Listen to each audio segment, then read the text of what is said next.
Hey, what's up everybody? Jeremy Sutton here. I wanted to share something with you guys tonight. So it's been on my mind for a long time to take books that I've read, that some of my students have written that are by people that I know and respect or people I don't know, just awesome books, and read a chapter from them, review them, or whatever I feel like.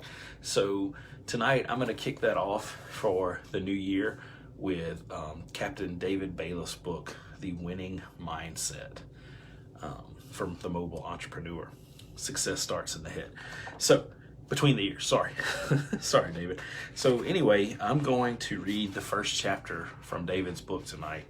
And I just wanted to share this with you. I'm not going to read very much of it. I'm just going to read the first chapter because it's a really amazing book. I want you to get it. So I just want to talk about it a little bit. So this is a very important book to me. So this book's very special for me because I did a lot of work on this book. I designed the cover, and David and I helped him edit this book, but he did all the work. I just kind of helped put some of the finishing touches on it. But this is the first book I've had that much input in, and so I just want, go get some popcorn. I just want to do this one first, and then in the next few weeks I'll be doing a ton of other books. I have a whole stack of books over here that I'll be doing. But this book is really amazing. If you don't know David Bayliff, let me first just say there's never been a more sincere and giving person that I've ever met in my life than David Bayliff. He's a wonderful person, amazing man, amazing businessman, father, husband, friend. He's a great physical therapist. So he's out in Arizona. He's a mobile cash-based PT. He brings the playground back into his patients' lives. So this book, he talks about the mindset for the mobile entrepreneur. And he's a physical therapist, but this book is not just for physical therapists. Matter of fact, I would say it's for everybody, no matter what. So if you want to have a mobile business, definitely pick his book up. Some of the benefits that you can get from this is how to self-audit your strengths and your weaknesses to know what you need to be working on. How to fix your mindset so you know what to do, and how to ethically sell yourself to clients. And then one of the huge things he teaches is how to become famous in your town, which is huge for any business owner, but definitely for the mobile entrepreneur. So guys, I love this book, not only because I had a hand in getting it published, but because it's amazing. I've read it cover to cover already, and David's personality shines through this book in every word. So I'm going to go ahead and read the first chapter. When I'm finished with this video, I will put the link to Amazon to purchase this book. I believe it's $19.95 and the Kindle version is $2.99. Either way, you can't go wrong. It's worth the money. It's worth way more than that. The lessons that you're going to get from this book are way worth $20. Trust me, guys. I've read it. The next book I'll actually be reading, David's business partner, Josh Payne. So guys, these are two really good books. And I suggest that if you are a mobile or cash-based PT, that you look into getting into Josh and David's course. I'll try to post a link to that as well. I'm not an affiliate. I don't make any money off these guys. They're just both amazing guys. I got to hear both of them speak live last May. They're both full of fire and passion and love for people. So anyway, chapter 1 of The Winning Mindset for the Mobile Entrepreneur, Success Starts Between the Ears, by the Captain David Bayliff. If you ain't first, you're last. One of the iconic lines from the movie Talladega Nights, starring Will Ferrell, is, "If you ain't first, you're last." The movie is about a goofball guy who miraculously becomes a NASCAR racing champion. Ricky Bobby, Ferrell's character in the movie, would shout this to the cameras after every victory. Ricky continues to say the famous line even when his career takes a dive and he's no longer winning. We learn later in the movie that it was a line that his dad would say to him as a young boy. Of course, moviegoers thought this to be a catchy line, but there's so much truth and value in "if you ain't first, you're last." Before beginning on the path of entrepreneurship, you must first do a self-audit check. As my own mentor, Greg Todd, would call it, asset you. In other words, you must first recognize that you are your biggest asset to not only starting your business, but also to growing your business. You need to have clarity in you as a person. My best friend told me something that I've gone on to share with many others. There will never be a shortage of people to tell you what you can't do. Man, is that the truth. In moving forward as an entrepreneur, you have to recognize and expect that there will be others who do not support your dreams. They will tell you that it can't be done. They will question if you're doing the right thing.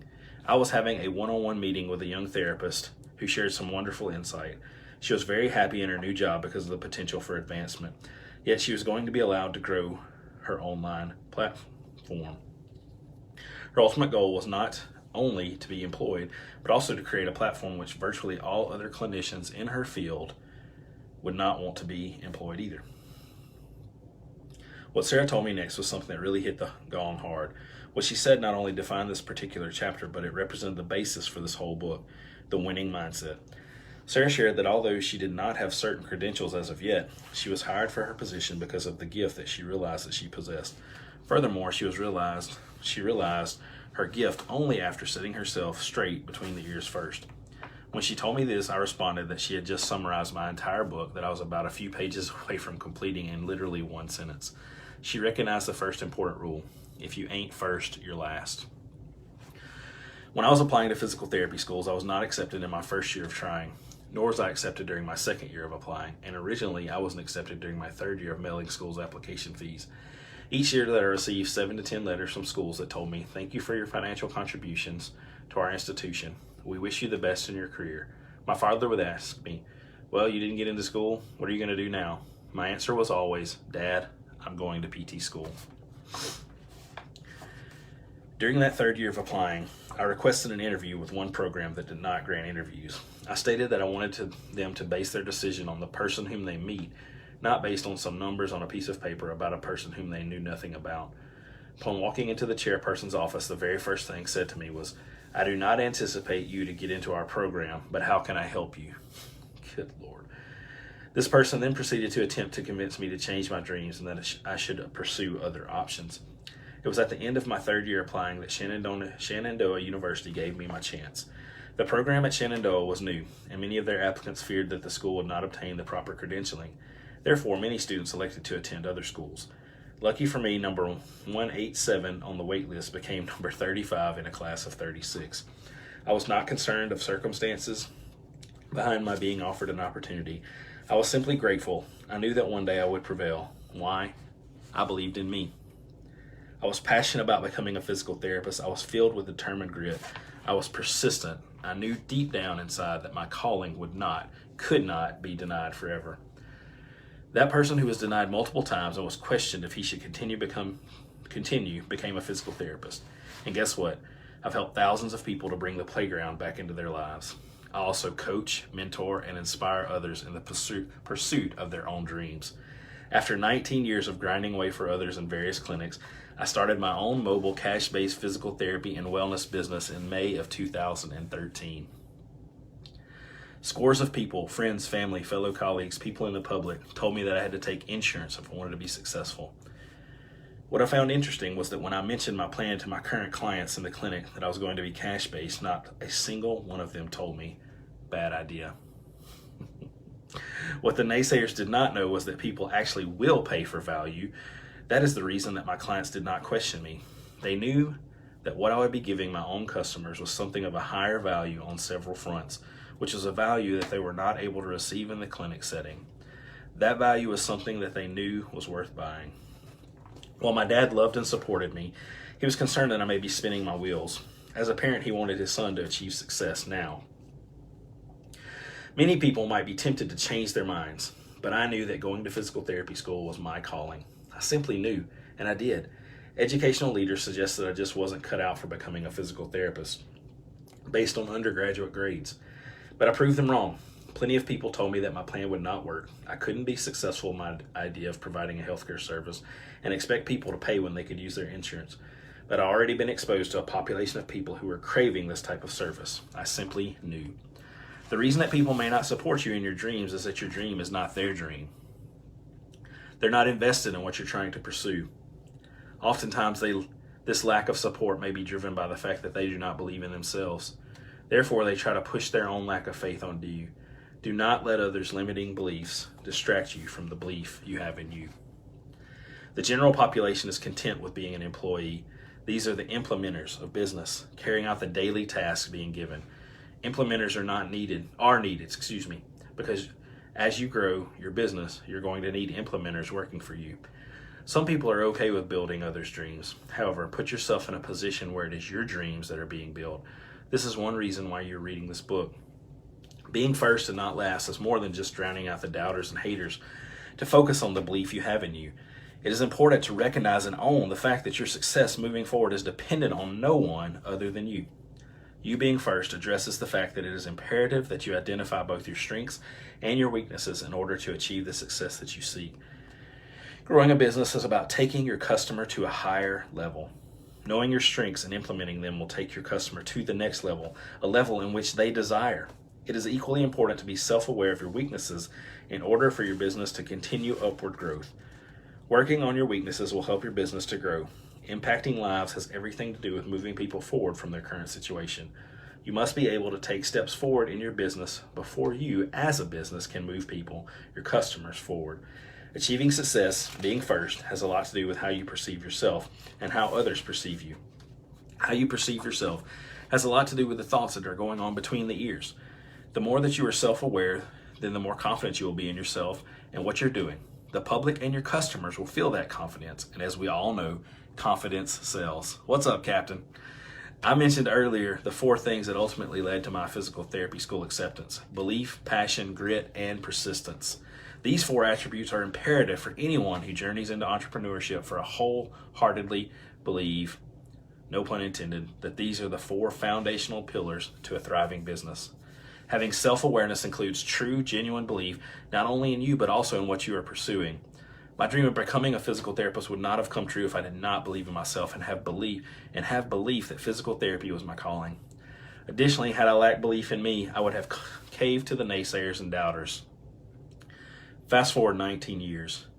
If I did not fully believe in me, then Bayliff Integrated Wellness might have not survived the first 2 years of being scared shitless every day.